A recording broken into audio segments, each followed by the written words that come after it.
I think that I was really the one that wanted Salesforce. I really pushed for it. And then when everything kind of was like collapsing and it affected our morale, it affected our culture. Thank you, everybody, for joining us on another episode of The Pursuit of Purpose. Today, I have Kim Merryman from Central Oregon Garage Door. Thanks so much for joining us, Kim. Thank you for having me.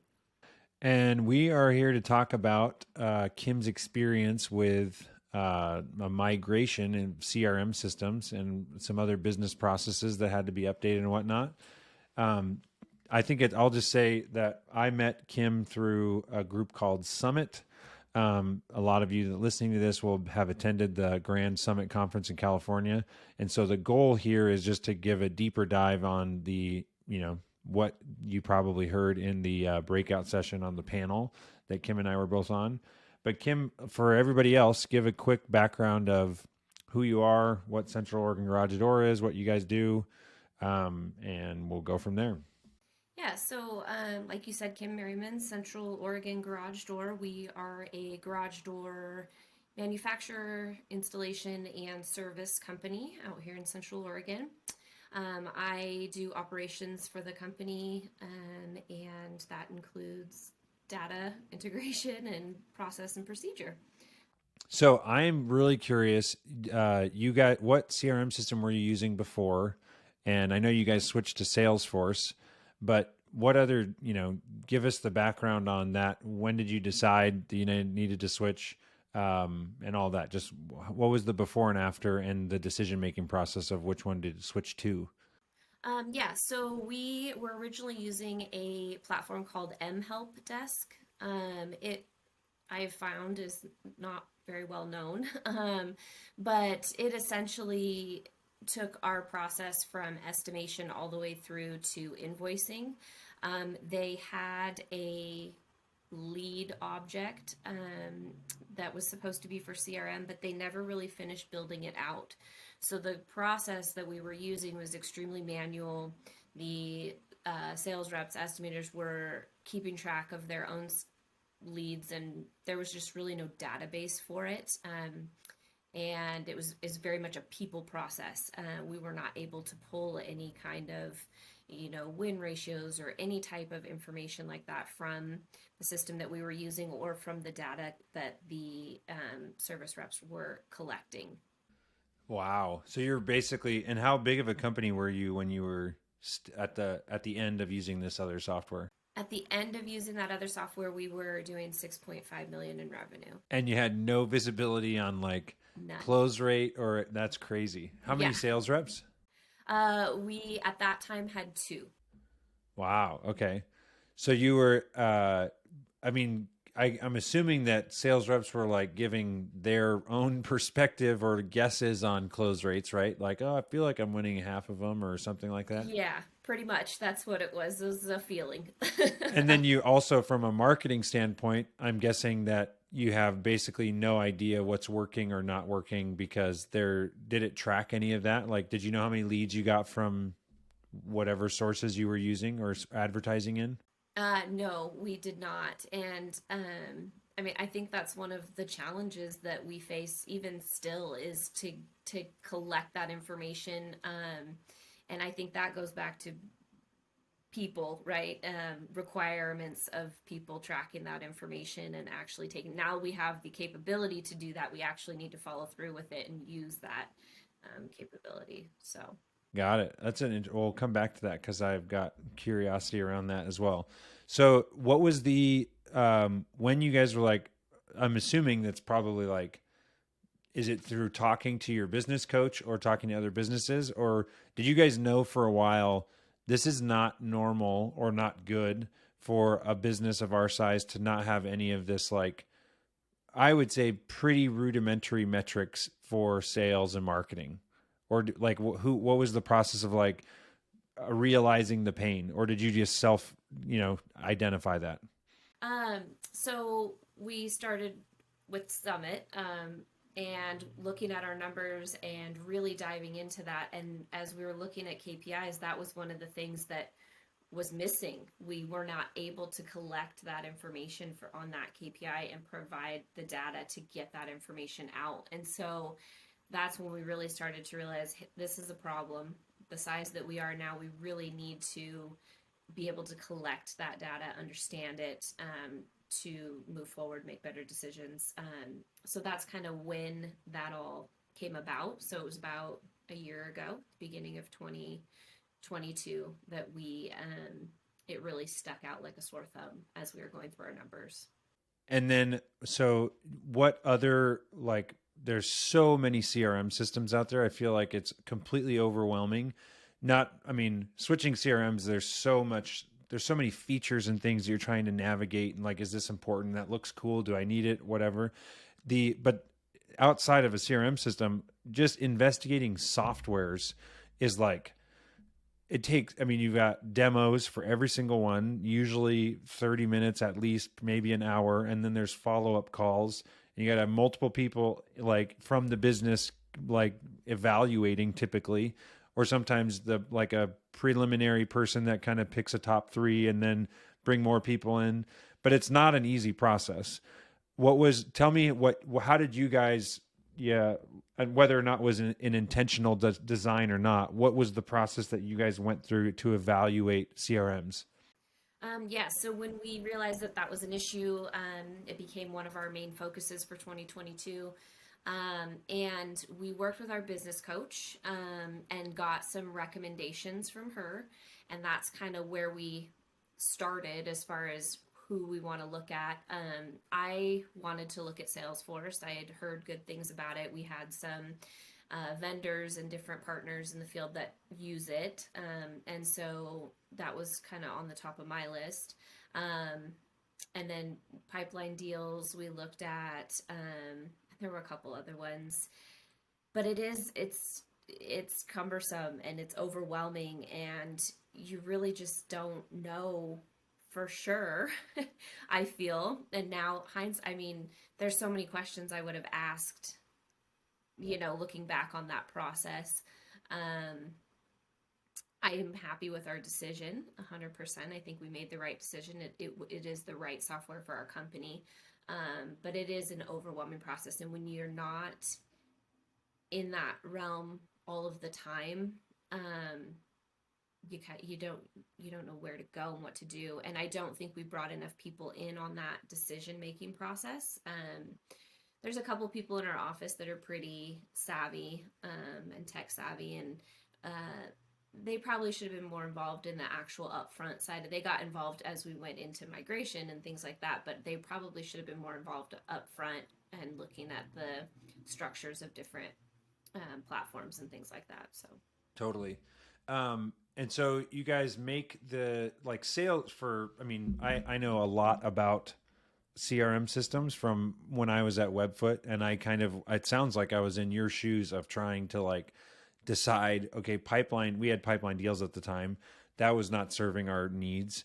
And it had very limited reporting. It's kind of funny. It's similar to what you were saying. It had more than nothing, but it didn't have like, the sales manager wanted to know like some very specific things. And we're like, yeah, we don't have a way to do that. And then the other thing that we ran into at Webfoot was the ability to automate other processes was very limited in pipeline. So I'm curious, to what extent was when you were researching, because basically Salesforce and HubSpot are like the two behemoths in the industry. They're billion-dollar companies. And then there's some other ones that are large, but not on the scale of Salesforce for sure. And then HubSpot, I actually don't know like market cap, which one's bigger, but they're both gigantic companies. And then there's a whole bunch, like hundreds of CRM systems that have popped up that at the end of the day, they're going to do, keep track of all your contacts, keep track of your deals, store, address, deal information, the owner of the deal, basic stuff like that. But then there are other features that I guess depending on your business, I would rank at different levels of priority when you're trying to make a decision. What other things were you looking for outside of like, I need a contact at book basically with all of our deals being properly associated and like some sales metric reporting and stuff like that. What other features did you consider, or were you like trying to evaluate Salesforce and others on? Um, so with the previous system that we were using, although it was missing that CRM piece, it did take us all the way from estimating to invoicing. We did not want to lose that piece as we looked for a CRM. We did not want to say, okay, you need to enter all your lead information and your sales information into this platform, but this platform's not going to talk to this platform. So then you got to enter it. Once you make the sale, you have to enter it all again over here. We did not want that. So when we looked at Salesforce, it is so customizable that it was able to take us from the lead all the way to the invoice for the customer in one spot. And not out of the box, but with some customization, we were able to automatically fill in fields as it moved through the process so that you weren't repeating data entry. So that was really important for us. Our We do have a small sales team for the revenue dollars that we do. And so it was important to make things as easy and simplified while being able to collect the most amount of data possible. So that was a big deal for us. What is the how many salespeople now? Because you guys are over 10 million in revenue, right? Correct. Yeah, we got above 10 million this year, and we are at 3 sales reps. Okay. And so what other, so you guys have QuickBooks, correct? Mm-hmm. And then you have Salesforce. Mm-hmm. I'm assuming a phone system. Mm-hmm. Do you text customers? We can through Salesforce. Yep, we do that. And then email. What other things? Do you guys have like an industry specific estimating software for garage doors? Or is that all you do estimating inside of like the actual quote generation, not storing what the quote is worth? The actual quote generation comes out of Salesforce as well. It Okay, does. so can you put in like your what's the word equipment like product lists and stuff like that? Yeah, our full product list, yep, is in Salesforce. And then most of your installs are only a day, is that correct? Yeah, typically, some of the commercial work will go, a week, maybe more, depending on the job. But yeah, typically it's a day. Because I was going to say the one thing that I know, I was wondering if you could speak to it at all. Project management is something that summit companies oftentimes do in smart sheets or something like that, just because of the complexity of different project types that have to get completed at the same person's house and trying to assign it to a crew leader and looking at how far booked out people are.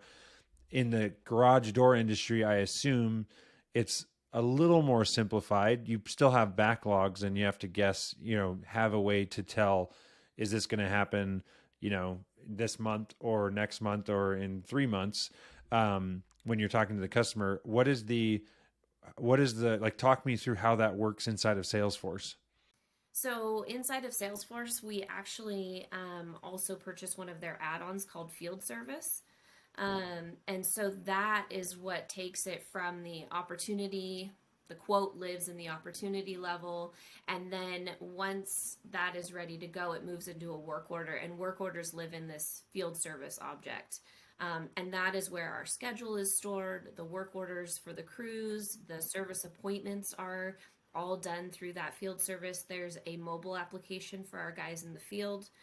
So they get all of their work orders and information through the mobile application in the field. They take their notes, update the status of their jobs, upload pictures, all of that from the mobile application, and then from there we do our invoicing out of there. So it's this additional piece to Salesforce, additional application that we use for that. That's fantastic. And from what you understand of painting companies, do you feel like there's any reason that wouldn't work for a painting company to manage their projects in there? From what I understand, no, I think it would be fine. Yeah, it's pretty robust. And you can do like, I guess you guys do job costing, I assume.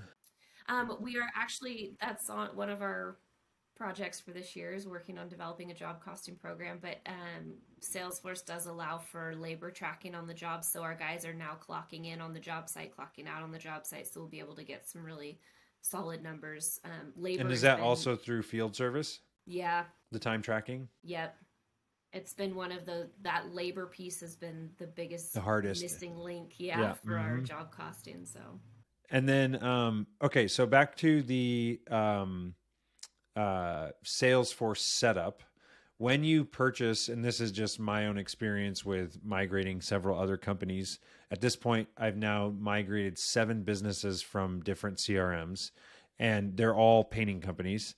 So I feel like there's so many things that's like, even the first company that I migrated, I feel like I've gone back and like first of all told them thank you for giving me the opportunity, and then also been like, man, I'm so sorry that things were the way they were, because it was like I had it's just there's so many things that it's so hard to anticipate. But when you sign up, especially for the like a Salesforce or a HubSpot level CRM, it really is, you're buying a blank canvas that is completely like not almost completely customizable to basically do whatever you want, and build the structure or the architecture in the way that suits your needs. But I would say, and this is, I'm assuming HubSpot's or Salesforce is the same way. They don't allow you to buy the software unless you buy some sort of consulting or implementation package as well, right? They don't just say, here's the software, good luck. Or can you do that? I think you can. Um, I don't think that I would be very surprised to find anybody who's ever done that Yeah, and just unless take they'd Salesforce, used it before, obviously. right? But yeah, I mean, you could easily take Salesforce out of the box and use it. Yes. I don't think people choose Salesforce for that reason. I think people choose Salesforce because you can customize it to do what you want, which takes an implementation team to do all of those custom objects that you need.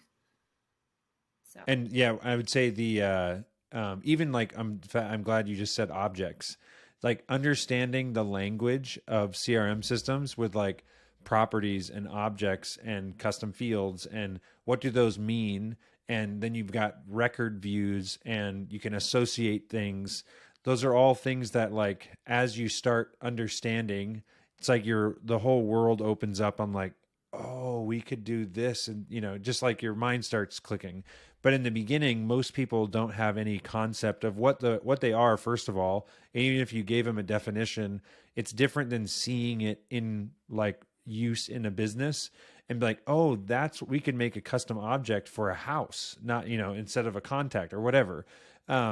What else do you feel like in that migration and setup process, like what are the other tips or advice or things that were like either aha moments or like, oh, I wish I would have known this before, that were like the learnings that happened for you? um, so many things, honestly. we we picked a great implementation team and company. They were recommended to us from Salesforce, and they had great reviews and were very they were great. We did not know a lot of things, and we needed a lot of customization to get where we wanted to be. Um, Knowing what I know now, I would have requested a site visit. I think that them fully understanding our workflow and how things operate in our business would have helped the whole process so much. I We did, virtual walkthroughs and just not enough of it. There was not a clear understanding of what our current software did, what we liked about that, what we didn't like about that, and what we were hoping to get out of Salesforce to solve the problems that we were having here. So, had we taken the extra time up front there and made sure that we were speaking the same language and that we understood what objects are and things like that, and they understood when we say estimate, it means this, or we say job site, that equals opportunity. When, those types of things would have helped us so much. And so if I were to ever do this again, I would request a site visit. It just, yeah. Do you have how much external automation happens in your business? Like, meaning, or let me say it this way: Salesforce, like I'm assuming, has a bunch of like you can have when this happens, go create this and do this, copy this thing over here. But if you want to get fancy, where it's sending, this is an absurd example, but at Webfoot, one of the things that I created was when a when a deal was won by the estimator, we would take that address and send it through a third-party application that would generate a bunch of postcards for the 25 closest houses, and then it would automatically send little postcards that like, we're in your neighborhood, or look for our truck in a couple of weeks. And by the way, here's a special offer or whatever. So there's external, they could be marketing related, or they could be for generating reports or emailing internally, whatever. Do you guys have any systems that are leveraging, because Hub or Salesforce is very strong, and I would give it a high rating on its integration ability with other stuff, which is a really big pro. And that's something that I feel like painting company owners maybe aren't thinking about, or like right now it's like, oh, I don't need it to integrate with anything. But I value very highly the ability for a tool that it's literally going to be the heart or the central nervous system of your business, has to be able to talk to and integrate freely with other applications, because at some point you're going to want to do that. Do you guys have any systems that are tapping into it right now that you're aware of, or things that you're like planning on doing in the future? Well, we're using Boolean right now, for that, and that's awesome. I am planning on Smart Sheets. Smart Sheets just got a API with Salesforce, and it's bi-directional, which is exciting. So I'm working on that one. And what would you use that one for? Well, I'm making my list so that I can make my argument for needing it. Ah, gotcha. But there's some sales, like commission reporting and things like that, um, that I would like to do from there that would make it so much easier for our sales reps, in Totally. that type of situation. When I want to add like dollar amounts for commissions and percentages, and have a calculation with data that I pulled down from Salesforce, that would be ideal. That's my main goal right now, but I'm making a list of other little things that would be great. So, um, but those are really the only two right now in QuickBooks. But the fact that it can and has the capability to integrate with so many different things was very appealing. Our old system, the only thing it talked to was mHelp, or mHelp in QuickBooks. That was it. There was nothing else you could do with it. So it's really opened up so many different opportunities. Yeah, I always like it became like a running joke at Webfoot when I was there that like anytime, whether it was HR or anyone, they'd kind of always be like, "Oh, Chris, the tech guy, we're going to ask him." And my first question was, "Does it integrate with Zapier?" And if it didn't, I'd be like, "Okay, next app. We're not we're not working with it, because there's just too much." There's Zap. I mean, there's other ones. If it didn't integrate with Zapier, it'd be like, okay, do they have an open API at least, so we could build something custom if it came down to it. But yeah, the Salesforce is definitely up there as like, they've been around forever. They have so many customizations and integrations that a lot of them out of the box make it very easy to tap into. But yeah, I think that is a huge win for you guys for sure. I am curious in the migration process. This is something that I've seen, and I like that you said you didn't know. I don't know if you said it this way, but I would say you didn't know what you didn't know, which then means that you didn't know what questions to ask. And when they're saying like, "Well, what custom properties would you like me to make?" You don't have any concept of what a custom property is, or how, if you did know what it like. Yes, I understand that I can make a property that's called address, but where that should be used and by what, and what it needs to talk to or be triggered to initiate or start or whatever. That's the part that people have a hard time understanding or like wrapping their head around. How did you guys decide what custom properties were going to be created, or talk to me a little bit about how the consultants worked with you guys on discovering what would make sense for you guys? So I had hours upon hours upon hours of meetings with the consultants. And it was them listening to me talk through our process, and then they would go back and build out what they think they heard, and then present to me what they think they heard. And I would go through and say, I like that, that works, but this does not need to do this, it needs to do this. And then it rebuild and so on as we move through the process. And that's where we go back to this speaking the same language and understanding what the terminology is for each other, and how the workflow it would have been so much more important, because there was a lot lost in translation in that time period. And I was the only person doing that. And I shouldn't have been the only person doing that. There should have been other people going, this is my workflow. This is how this works for me. You know, yes, I do operations. So I have a very clear understanding of everybody's position and what they do, but I don't know every click path that every person makes. And you need that information so that you can understand how everybody gets to the same outcome. Yep, Yeah. totally agree. There's a process that Webfoot did, and I think this was shortly after we migrated. So this is still something that potentially would make sense for you guys. And it's just an internal thing that you can do. You got to have what we did. They called the process the soup to nuts process, which I didn't know why it was called that. I looked it up. Fun fact, that soup to nuts is a common thing in like from the very, very beginning to the very, very end. And it originates from fancy dining experiences like hundreds of years ago, where your first course would be some sort of soup. And then there'd be, 7, 8, 9 courses. And then the very last thing was like some after dinner nuts that you would eat. So it's this like the full gamut. We're looking at everything. That's what soup to nuts means.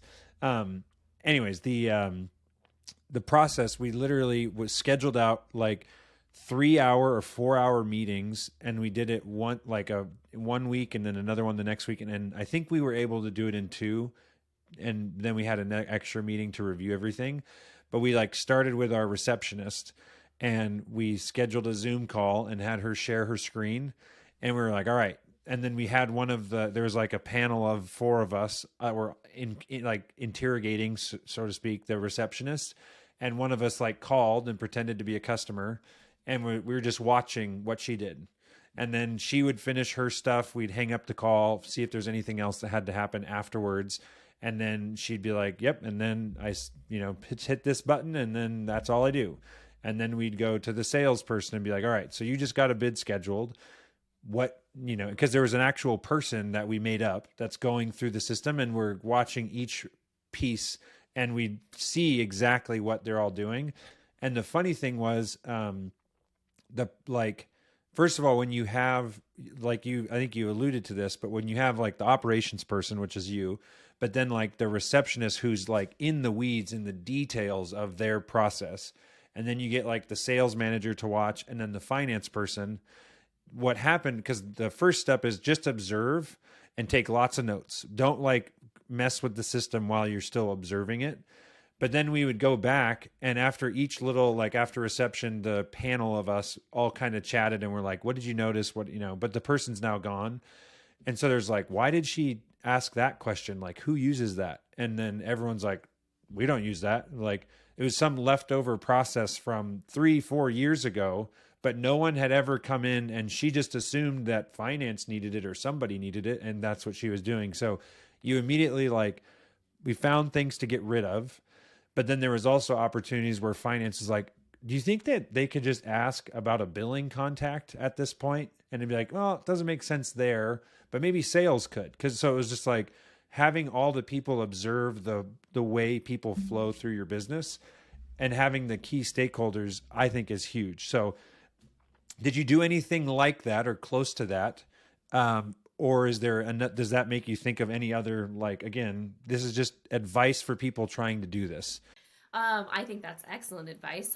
We did similar to that after we went live, and we had somebody sit with each person and just do click path, and we wrote out procedure for each one. But I love the idea of finding things that are old and that you can get rid of, or maybe new places to be able to ask questions or obtain information that you're getting somewhere else that could be more efficient. I like that. I'm gonna have to. And I just almost forgot one of the questions that was always entertaining and just eye opening is what part of your job just drives you crazy? And the receptionist is like, oh, I have to, this thing. There's something for everybody that's like this. Just if this could go away, and then we would talk about that. Like, they are oftentimes the one that they have a hunch of like, this is really stupid. This probably doesn't need to happen, but they're never given like, or maybe they even told it to their manager and their manager's like, yeah, someone else probably uses it. I don't know. But if it's not killing you, we'll just deal with it. But it was at these, and this was like, you can't, like, you probably should do this every couple of years, but this is not something that you're doing like quarterly. Like this was an endeavor. And then at the end of these big meetings, then we had a list, like it was probably 15 pages long of just an outline. And then we had to go through and prioritize, like, is this, like, we understand this is an issue. What would be required to make an adjustment? And do we want to tackle this now or kick it down for 6 months or whatever? Because some things, like, it seems like it's a minor adjustment, but it could be, hugely impactful to a whole different area of the business. Yeah, I like that a lot. I'm gonna have to take that back to the team. What you mentioned, when you were interviewing your consultant to work with, I don't know if you had said this. I know that when we were prepping for the panel, the question that you wish you would have asked, or like what things do you feel like, what do you have, like a top three, or like make sure you ask a consultant that's going to help these things? What would those be for someone that's about to take on this process? I think that I would have asked more questions for sure about what's included in this scope of work specifically. And I would have been a lot more detailed about that. There are things that I thought I was getting that was included in the scope of work that ended up being change orders. So I definitely would have asked that question.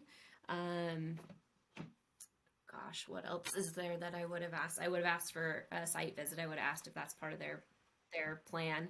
I would have asked more questions about the data files themselves for the actual the migration of the old data into the new system. That has been the most painful part of this entire process. Um, the data that came out of our old system was very dirty, and not in any close format to what was needed to upload it into Salesforce.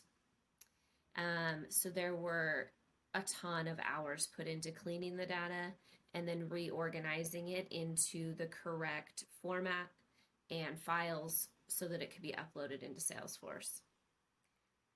Unfortunately, and I'm going to go back to the speaking the same language thing again, we were calling things different names than what Salesforce was calling things, and so our data got uploaded in the incorrect order.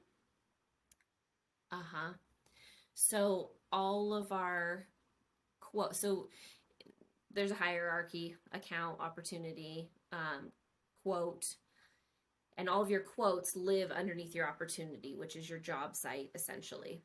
You could have 10 quotes under there and only one of them be approved, and that's what becomes part of that opportunity, but you still have all the record of the past quotes that you've done and what was denied and all that stuff. When we we did not have this kind of opportunity level in mHelp. So when they uploaded our quotes, they uploaded them all as opportunities. So we have duplicates upon duplicates upon duplicates of quotes that are opportunities. And these are technically archived, like this historicals, but it's making it very confusing to see which one or which client are you actually looking at, and because those are the opportunity levels, and you should be able to see the 10 opportunities all under one opportunity as a quote or as quotes. Yes. Yeah. And once you're, and And you so, didn't even probably notice that until you're live or yeah. something, right? And Oh, you're like, yeah. And wait, we're like, what's why going is on this in here? here Yeah. 13 times, you know? So then we went, this is kind of like the nightmare part of the story. Then we went back and forth with the implementation team for quite some time before they actually realized that we were correct and there was an error.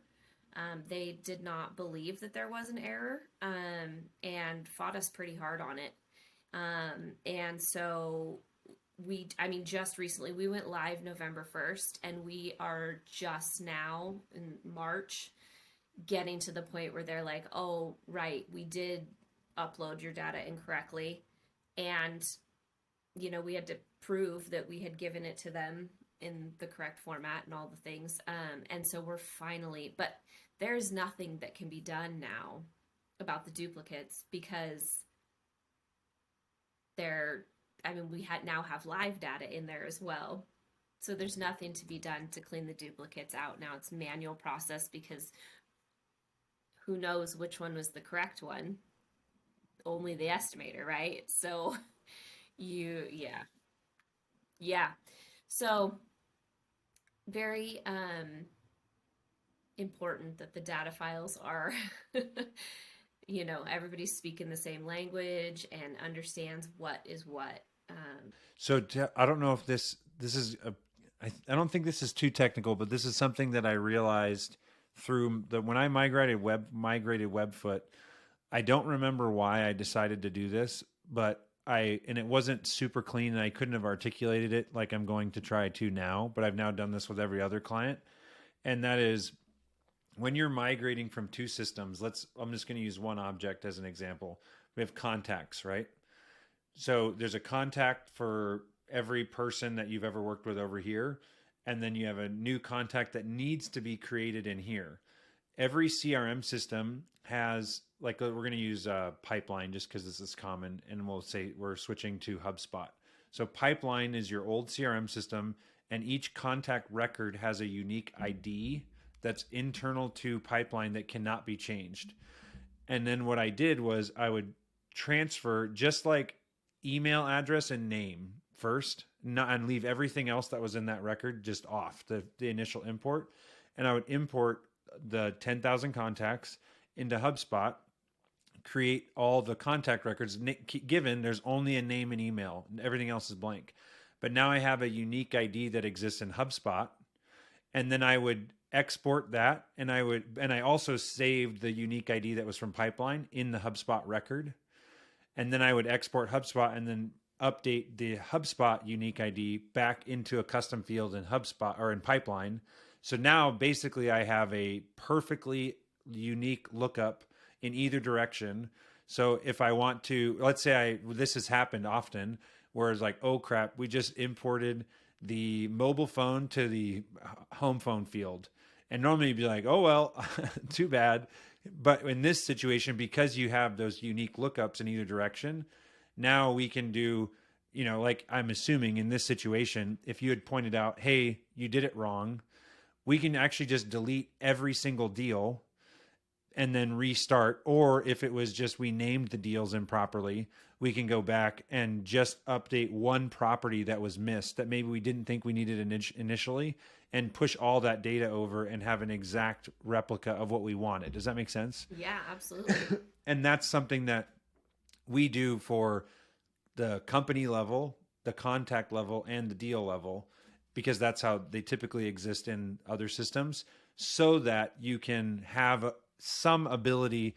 There are certain times where it's like it's best to just scrap everything and start over. But when you're using it, that's not an option anymore. You can't get rid of, like, you have all these new customers that weren't in the old system. So, um, but yeah, that's a huge tip that I would say, if that makes sense, if you're, for people listening to this, it might not be as easy to process, but having that ability to look like and do a reverse lookup in the old system. And there are even times where customers would be like, this contact's messed up in HubSpot, and be like, great, let's look up the unique ID. We'll go see what it was like in Pipeline. Oh, it was exactly like it was in Pipeline, which was incorrect. But now we are able to resolve issues very fast, and also in a situation like that, we know that this wasn't a broad spread issue. Because if that came up, we're like, this isn't formatted correctly, let's go look at Pipeline, and it was formatted in Pipeline. Now we're immediately like, uh-oh, this probably happened. Whatever we did to manipulate the data probably got affected a bunch of other contacts, and now we have to keep digging. But that's a huge, huge thing. That is like, I don't know if all like migrations do that, but it would be very smart to do that. Yes, it would be. I would lean towards no, not every migration does that. Yeah. Um, okay. Last couple questions. What would you say you're most proud of? And this is like, I don't know, depending upon how you want to phrase this, humble brag or whatever, but what is, like, you looking back on this, it was a journey, to say the least. What are you most proud of, like, having accomplished? And this could be for, I guess I'm most interested in you. Granted, there was probably tons of other people that helped, but from your perspective, what are you most proud of that you were able to do or improve, or in this process? I think that I was really the one that wanted Salesforce. I really pushed for it. And then when everything kind of was like collapsing, and it affected our morale, it affected our culture. Um, so to be able to have things now on the upswing and people realizing, oh, this is the right software for us, and like I feel proud of that because I knew it from the beginning, and it was really tough for people to see it in the middle of it. And so to be on the other side of it almost, and to have people starting to realize, yes, this is it, it's working, it's great, these are the things we need, that feels good. Yes. I know exactly the number. Like, this is again for Webfoot, when we did this migration, there was like, we did it and it went live and there was just crickets. There was like nothing good, nothing bad. It was just kind of like, and I'm like, because I was in a very similar situation of like, I can do this, like, well, we got this. And then it was like 2 weeks later, some feedback came and the sales reps were like, this is fantastic, we're so glad we switched. And I was like, thank you. I was like, did I totally screw up? But I also feel like no news is good news in that situation. People were so overwhelmed with learning and that. So anyways, but that's cool to hear. Last two rapid fire questions. Do you have some book recommendations? You give me a couple, or just, and this does not need to be related to migration. I just always ask everybody, give me your favorite books, 1, 2, 3 books, however many you have, and then we'll ask for your favorite movie. Those are the final questions to wrap up. So Love and Work, I'm currently reading that and I love it. The Goal is excellent. And I'm trying to think of one that is like not work related, but that's what I read. So Profit First. Mm. Love Mhm. and Work, Profit First, and The Goal. The Goal. Okay. Um, which one, if I was going to read one next, what would you say? Start with which one? Love and Work. All right. By Marcus Buckingham. Oh gosh, you didn't know you were going to ask me that. I'm I've, terrible it's at got to knowing be that. How to Find What It's You got to Love be. and Love What You Do. Yes. Yeah. Excellent. Okay, Yes. cool. And favorite movie? Oh, I would say Top Gun. The Awesome. old one. The old one, not the new one. The old one was good too. The new one was also fantastic. It was like one of the best sequels ever. Awesome. Well, if someone wants to get in touch with you, what's your preferred method of contact? Email would be great. And go ahead and give us that. Kim at Central Oregon GarageDoor.com. Awesome. Well, thanks so much, Kim. I appreciate you sharing your wisdom, and look forward to seeing you in San Diego. Yeah, sounds good. Thank you. Thank you for your attention and listening to this episode of The Pursuit of Purpose. Your feedback and comments mean the world to me. If you liked what you heard, please take a second, leave me a 5-star review on iTunes. If you've got suggestions for future episodes or just want to say hi, shoot me an email at chris@chriskiefer.com. Don't forget, I make it a point to include all the links to the books, movies, and resources mentioned on this episode in the show notes. You can see those directly below in the description or on my website, chriskiefer.com. Thanks so much, guys.